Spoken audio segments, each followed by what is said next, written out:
Hello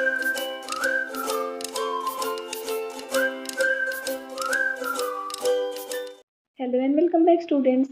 हम लोग पढ़ रहे थे सीजी बोर्ड क्लास 10 साइंस का चैप्टर 18 एनर्जी। इस लेसन के एक्सप्लेनेशन का ये सेकेंड वीडियो है। अगर आपने फर्स्ट वाला वीडियो नहीं देखा है तो उसका लिंक डिस्क्रिप्शन में है, आप वहाँ से चेक कर लेना। सेकेंड वीडियो में अब आपका आज का टॉपिक है एनर्जी ट्रांसफॉर्मेशंस। अब जैसा कि आप नोटिस किए होंगे कि जो भी मोशनलेस विंड है या फिर स्टेशनरी वाटर है, यानी कि रुका हुआ आपका जो वाटर है, और स्टोन है, अगर वो भी स्टेशनरी फॉर्म में है, तो इनके पास कैपेसिटी नहीं होता है कि वो किसी चीज़ को मूव कर पाएँ या ब्रेक कर पाएँ किसी भी ऑब्जेक्ट को। यानी कि जब भी आप किसी भी नॉन लिविंग ऑब्जेक्ट को वर्क करते हुए देखोगे ना, नॉन लिविंग ऑब्जेक्ट मतलब क्या है, यहाँ पे विंड, वाटर एंड स्टोन की बात हो रही है। तो जब भी आप किसी एग्जाम्पल के तौर पे, तो जब भी आप किसी नॉन लिविंग ऑब्जेक्ट्स को देख रहे हो ना कि वो वर्क परफॉर्म कर रहा है, दैट सिंपली मीन्स कि वो ज़रूर मोशन में है। अगर वो मोशनलेस है, दैट मीन्स स्टेशनरी है, तो वो बिल्कुल भी वर्क परफॉर्म नहीं कर सकता है, कोई भी नॉन लिविंग ऑब्जेक्ट। अब यही विंड को अगर आप देखो कि अगर एक स्ट्रॉन्ग विंड स्टॉर्म आ रहा है, तो वो क्या कर सकता है कि ट्रीज़ को गिरा सकता है। स्टेशनरी स्टोन की जगह पे आप देखो कि आपके पास में एक हेवी स्टोन है जिसको कि आप थ्रो किए हो कैटापुल्ट से, तो वो ईजिली वॉल या फिर उसके रास्ते में जो भी चीज़ आए उसको डैमेज कर सकता है। और स्टेशनरी वाटर के जगह पे अगर आप मूविंग वाटर लें, तो वो हमेशा, जैसे आप रिवर्स में ले लो या सी में या ओशियन में, अगर वो मूव हो रहा है तो वो पुश कर सकता है एक सेलिंग बोट को। तो ये सारी चीज़ें जब स्टेशनरी थी तो ये कोई काम नहीं कर पा रही थी, लेकिन जब यही सब चीज़ मूव हो रहा है तो ये कोई ना कोई काम जो है वो कर पा रहा है। तो यानी कि वर्क परफॉर्म करने के लिए नॉन लिविंग ऑब्जेक्ट्स जो है वो हमेशा मोशन में रहते हैं। तो क्योंकि ये मूविंग ऑब्जेक्ट्स जो हैं वो रिजल्ट दे रहे हैं, वर्क वो कर रहे हैं, दैट सिंपली मीन्स कि इनमें कुछ एनर्जी है जो कि स्टोर्ड होता है इस मोशन में। और इसी एनर्जी को हम लोग काइनेटिक एनर्जी बोलते हैं, जो कि हम लोग प्रीवियस वाली वीडियो में भी पढ़े थे कि काइनेटिक एनर्जी क्या है, energy due to motion of any object. तो अब हम लोग इस काइनेटिक एनर्जी के बारे में प्रीवियस क्लासेस में भी पढ़े हैं और प्रीवियस इस लेसन के प्रीवियस जस्ट वीडियो में भी हम लोग पढ़े थे। तो आप वहाँ से समझ पाए होंगे काइनेटिक एनर्जी के बारे में। Now you may know that two objects are moving at the same speed, then the heavier among the two will have more energy as compare to the lighter object. यानी कि अगर दो object जो हैं वो सेम स्पीड के साथ move हो रहे हैं, उनमें से एक हैवी है और एक उसके कंपैरिजन में थोड़ा लाइट है, तब इन दोनों में से जो हैवी वाला ऑब्जेक्ट होगा उसके पास में ज़्यादा एनर्जी होगा। If we lightly hit a nail with a hammer, अगर आप किसी भी हैमर के हेल्प से एक नेल को हल्का सा हिट करते हो, तो वो उतना डीप जो नहीं जाएगा वॉल के अंदर, जितना कि अगर आप सेम वही नेल को उसी हैमर से अगर थोड़ा फोर्सफुली हिट कर दो, या फिर आप क्या करो कि इस हैमर की जगह पे आप कोई हैवी हैमर ले लो और उससे सेम अमाउंट ऑफ फोर्स लगाओ। तो इससे क्या आपको समझ में आ रहा है कि जब भी जो वर्क होता है वो हैवी ऑब्जेक्ट्स जो होंगे वो ज़्यादा वर्क परफॉर्म कर पाते हैं। Let us think about a stone on a top of mountain peak. कोई भी माउंटेन, उसके पीक में एक स्टोन है, तो अगर हैवी विंड आए तो वो क्या कर सकता है, ये स्टोन जो वहाँ पे स्टेशनरी पड़ा हुआ था उसको मोशन में ला सकता है। अब ये स्टोन जो है वो रोल होते होते नीचे आएगा ग्राउंड में और काइनेटिक एनर्जी गेन करेगा, और ये जो स्पीड होगा इस फॉलिंग बॉडी का वो कंटिन्यूसली इंक्रीज होते रहेगा विद टाइम। और जब फाइनली ये स्टोन ग्राउंड को हिट करेगा तो ये कुछ ना कुछ वर्क परफॉर्म करेगा। फॉर एग्जांपल एक बड़ा सा होल बन सकता है वहाँ पे, या फिर ऑब्जेक्ट अगर वहाँ पे कुछ होगा तो वो शैटर हो जाएगा। जितने ज़्यादा हाइट होगा ग्राउंड से उस ऑब्जेक्ट का, उतना ज़्यादा डिस्टेंस वो कैरी करेगा। मतलब कि आप जो स्टोन पीक से गिराए थे माउंटेन के पीक से, तो माउंटेन का जितना ज़्यादा हाइट होगा उतना ज़्यादा डिस्टेंस वो कैरी ट्रैवल करेगा। जितना ज़्यादा डिस्टेंस वो ट्रैवल करेगा उतना ज़्यादा एनर्जी वो गेन कर लेगा, और उतना ज़्यादा फिर वो वर्क वहाँ पे दे सकता है।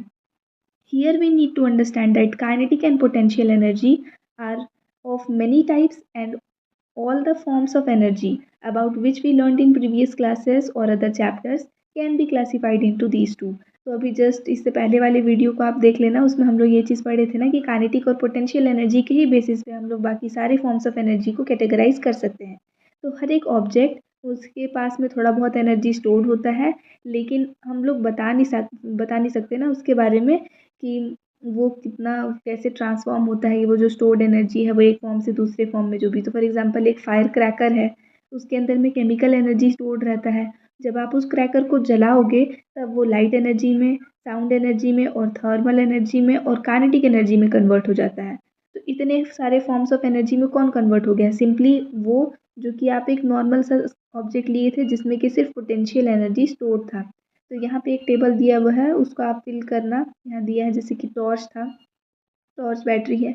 तो ये आपको यहाँ पे फर्स्ट वाले कॉलम में क्या करना है कि आपको इसके अंदर जो स्टोर्ड एनर्जी है उसको कैसे यूज़ कर सकते हो, क्या करोगे कि आप उस एनर्जी को यूज़ कर पाओगे।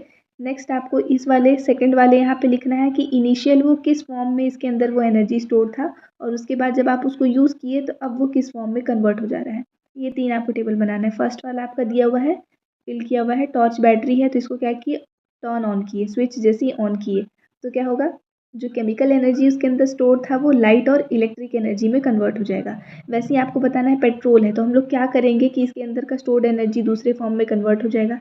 तो हम लोग क्या करेंगे, यहाँ पे कंबशन बोल सकते हो ना, पेट्रोल का जब कंबशन होगा तो इसके अंदर स्टोर जो केमिकल एनर्जी, यहाँ पे आप लिखो केमिकल एनर्जी, वो काइनेटिक एनर्जी में और थर्मल एनर्जी में कन्वर्ट हो जाएगा। नेक्स्ट हम लोग देख सकते हैं डायनामाइट दिया है, तो डायनामाइट को क्या कर सकते हैं, ब्लास्ट कर सकते हैं। तो ब्लास्टिंग ऑफ डायनामाइट, इससे क्या होगा, इसके अंदर जो स्टोर्ड केमिकल एनर्जी है वो कन्वर्ट हो जाएगा काइनेटिक एनर्जी में, थर्मल एनर्जी में और साउंड एनर्जी में। डायनामाइट के ब्लास्ट होने से मूवमेंट भी दिखेगा आपको, बहुत सारा हीट जनरेट होगा और साउंड भी आएगा, इसलिए kinetic energy, thermal energy and sound energy. Next दिया है स्ट्रेच्ड रबर बैंड, एक रबर बैंड है जिसको स्ट्रेच करके रखे हैं तो रिलीज करेंगे, यहाँ पे आप लिख सकते हो रिलीजिंग। जब रिलीज करोगे तो क्या होगा, स्ट्रेच रबर बैंड के अंदर पोटेंशियल एनर्जी था तो यहाँ लिखो पोटेंशियल एनर्जी, वो कन्वर्ट हो जाएगा काइनेटिक एनर्जी में। नेक्स्ट दिया है तबला।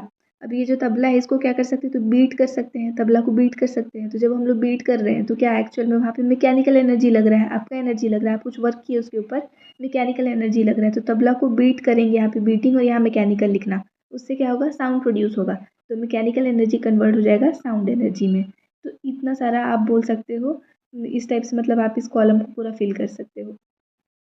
नेक्स्ट दिया है फिर यहाँ पे, you can think of more examples based on initial and final forms of energy and try to fill the following table. तो इनिशियल फॉर्म और फाइनल फॉर्म दिया हुआ है, आपको एग्जाम्पल्स देने हैं यहाँ पे। फर्स्ट वाला आपको सब में फर्स्ट वाला किया हुआ है, बाकी आपको कंप्लीट करना है। तो इनिशियल फॉर्म दिया है पोटेंशियल एनर्जी और उसको कन्वर्ट करना है काइनेटिक एनर्जी में। एग्जाम्पल दिया है water falling from tank from a higher level, तो किसी हायर लेवल में अगर वाटर रखा हुआ था तो उसके अंदर पोटेंशियल एनर्जी था, वो जैसे ही वहाँ से फॉल हुआ तो वो कन्वर्ट हो गया काइनेटिक एनर्जी में। ऐसे ही दूसरे एग्जाम्पल में अ पेंडुलम, जब एक आप लिख रहे हैं यहाँ पे अ पेंडुलम इन मोशन, स्टार्टिंग में आप जब पेंडुलम था स्टेशनरी पोजीशन में था तो उसके अंदर पोटेंशियल एनर्जी था, और जब वो मूव हो रहा है तो उसके अंदर काइनेटिक एनर्जी है। तो आप यहाँ पे लिख सकते हो a pendulum in motion. Next आप लिख सकते हो रिलीजिंग अ स्ट्रेच्ड स्प्रिंग, एक स्ट्रेच स्प्रिंग को जैसे ही छोड़ेंगे तो पोटेंशियल एनर्जी काइनेटिक एनर्जी में कन्वर्ट हो जाता है। नेक्स्ट आपका दिया है kinetic energy into thermal energy. Example है palms get warm on rubbing, तो जब आप अपने पाम्स को रब करते हैं ना तो वो वार्म हो जाता है। तो यहाँ पे आपका काइनेटिक एनर्जी था, रबिंग आप जो रब कर रहे थे वो मूवमेंट हो रहा था, तो काइनेटिक एनर्जी थर्मल एनर्जी में कन्वर्ट हो रहा है। और एग्जाम्पल दे सकते हो, यहाँ पे लिख सकते हो a tool cutting a metal, जब भी एक टूल का यूज़ करके मेटल को कट करोगे तो काइनेटिक एनर्जी आपका लगेगा ना, टूल जो मूव हो रहा है, और उससे क्या होगा, वो मेटल हीट हो जाता है तो थर्मल एनर्जी में कन्वर्ट हो रहा है। नेक्स्ट दिया है, आप लिख सकते हो next a meteor entering earth atmosphere. Meteor जो कि काइनेटिक एनर्जी यहाँ पे आप देख सकते हो मूव हो रहा था, जब वो अर्थ के एटमोसफियर में एंटर होगा तो वो बर्न होने लगता है, तो काइनेटिक एनर्जी जो है वो थर्मल एनर्जी में कन्वर्ट हो गया। नेक्स्ट फिर आपको बताना है काइनेटिक एनर्जी से पोटेंशियल एनर्जी कैसे बन रहा है। तो स्प्रिंग को कंप्रेस किए, काइनेटिक से पोटेंशियल हो गया। लिफ्टिंग अ हैविंग ऑब्जेक्ट, लिफ्ट कर रहे थे आप, काइनेटिक एनर्जी से लिफ्ट करके आप उस पोजीशन में होल्ड करो तो अब वो आपको पोटेंशियल एनर्जी में कन्वर्ट हो गया। नेक्स्ट दिया है चार्जिंग अ बो, मतलब एक वो आप लिए और उसको खींच करके बस पकड़े हुए हो, तो आप जो काइनेटिक एनर्जी था वो पोटेंशियल फॉर्म में आप स्टोर करके रखे हो। नेक्स्ट दिया है काइनेटिक एनर्जी से इलेक्ट्रिक एनर्जी, तो इसका एग्जांपल फर्स्ट यहाँ पे दिया हुआ है production of electricity using electric generator. Next आप यहाँ पे और क्या लिख सकते हो, स्टीम टर्बाइंस इन पावर प्लांट्स में जो स्टीम टर्बाइंस लगे होते हैं तो वो भी काइनेटिक एनर्जी को इलेक्ट्रिक में कन्वर्ट करते हैं, वैसे ही हाइड्रो इलेक्ट्रिक पावर प्लांट्स लिख सकते हो। नेक्स्ट है केमिकल एनर्जी से लाइट एनर्जी, तो स्विचिंग ऑन टॉर्च दिया है, इसके अलावा आप लिख सकते हो अ क्रैकर बीइंग फायर्ड, जब भी कोई क्रैकर को आप फायर करते हो तो, या फिर बर्निंग अ कैंडल सिंपलेस्ट एग्जांपल हो जाएगा। नेक्स्ट है काइनेटिक एनर्जी से साउंड एनर्जी, लाइट एनर्जी और थर्मल एनर्जी। तो साउंड एनर्जी का यहाँ पे दिया हुआ है, नाइफ से आप हिट कर रहे हो स्टोन को तो ये साउंड एनर्जी प्रोड्यूस कर दिया। अगर लाइट एनर्जी का एग्जांपल देना है तो movement of air particles in storm, यानी कि मैं लाइटनिंग की बात कर रही हूँ, जब भी स्टॉर्म आता है तो वहाँ पे क्या होता है एक्चुअल में कि जो भी एयर पार्टिकल्स हैं वो मूव होते हैं, जिसके वजह से वहाँ पे लाइटनिंग आपको देखने के लिए मिलता है, तो लाइटनिंग इसका एक एग्जांपल है। नेक्स्ट दिया है मूविंग पार्ट्स ऑफ इंजन, जैसे कि गियर वो जब मूव हो रहा है तो जो काइनेटिक एनर्जी है वो थर्मल एनर्जी में कन्वर्ट हो जाएगा वो, क्योंकि वहाँ पे हीट हो जाता है। नेक्स्ट दिया है इलेक्ट्रिक एनर्जी से थर्मल एनर्जी। तो आयरन गेटिंग वार्म दिया है, आप लिखना इलेक्ट्रिक स्टोव, हेयर ड्रायर। तो ये सारे एग्जांपल्स हो जाएंगे आपके। अब इन सब चीज़ों से आपको एक्चुअल में क्या समझ में आता है, यहाँ पे जो भी एनर्जी था वो हमेशा कन्वर्ट हो रहा है एक फॉर्म से दूसरे फॉर्म में, कंटिन्यूसली कन्वर्ट हो रहा है। ये जो एनर्जी है वो हमेशा ट्रांसफ़र हो रहा है एक ऑब्जेक्ट से दूसरे ऑब्जेक्ट में। ये दो चीज़ आपको यहाँ पे समझ में आया। तो जो भी इलेक्ट्रिक अप्लायंसेस होते हैं जब हम लोग उसको यूज़ करते हैं, चाहे वो बैटरी से ऑपरेट हो या फिर इलेक्ट्रिसिटी से चले, वहाँ पे वो इलेक्ट्रिक एनर्जी जो है वो किसी दूसरे फॉर्म में कन्वर्ट हो ही रहा है। So most of the energy gets converted into useful energy, but some amount gets wasted or converted into a form which is not useful। यानी कि ये तो हम लोग देख रहे हैं कि एनर्जी हमेशा कन्वर्ट होते रहता है एक फॉर्म से दूसरे फॉर्म में, लेकिन ज़रूरी नहीं है कि अगर आप एनर्जी जो यूज़ किए थे वो 100% जो है वो यूज़फुल फॉर्म में कन्वर्ट हो जाए। थोड़ा बहुत यूज़फुल फॉर्म में कन्वर्ट होता है तो कुछ है वो वेस्ट भी हो जाता है, या फिर ऐसा बोल लो कि नॉट यूज़फुल फॉर्म में वो कन्वर्ट हो जाता है।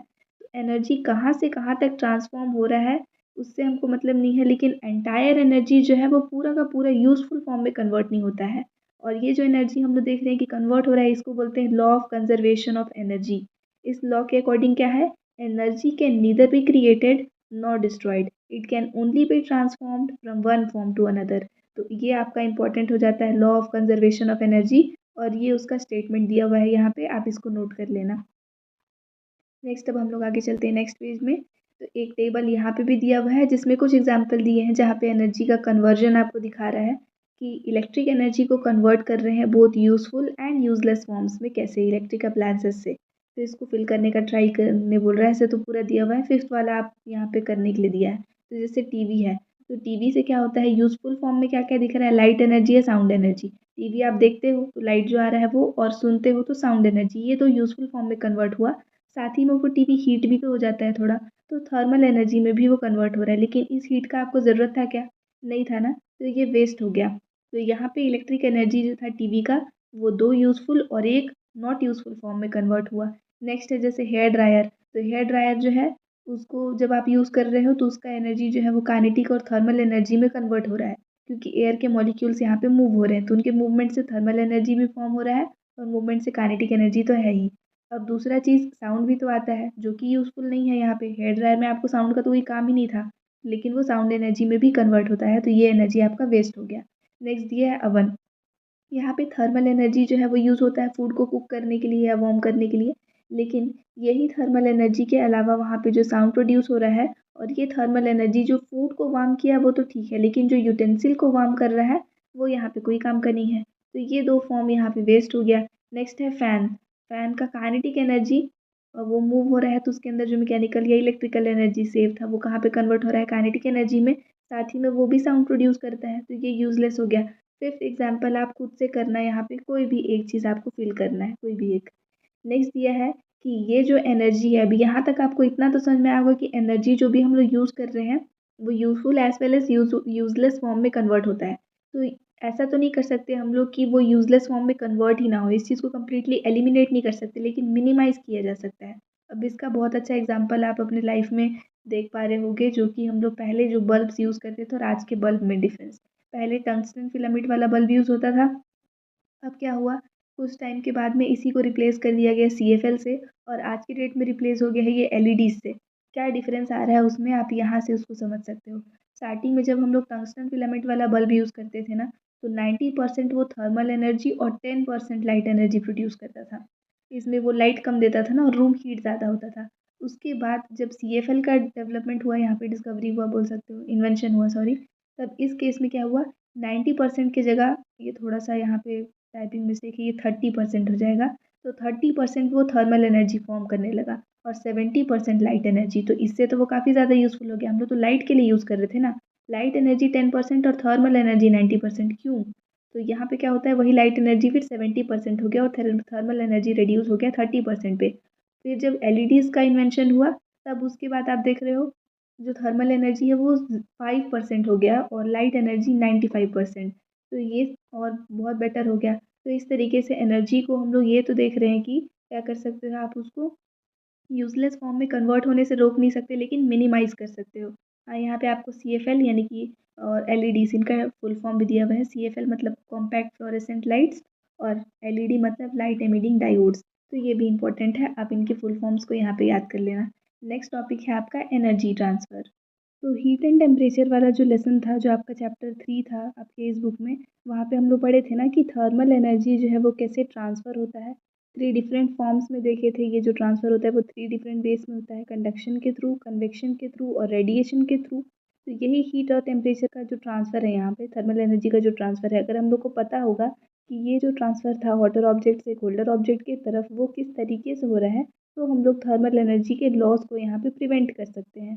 तो जस्ट हम लोग यहाँ पे ये जो देख रहे थे ना थर्मल एनर्जी के लॉस का प्रिवेंशन, वो इसी तरीके से हुआ है, यही एनर्जी ट्रांसफ़र का जो प्रोसेस है उसको जानने की वजह से। नेक्स्ट टॉपिक अब आपका आता है सोर्सेस ऑफ एनर्जी।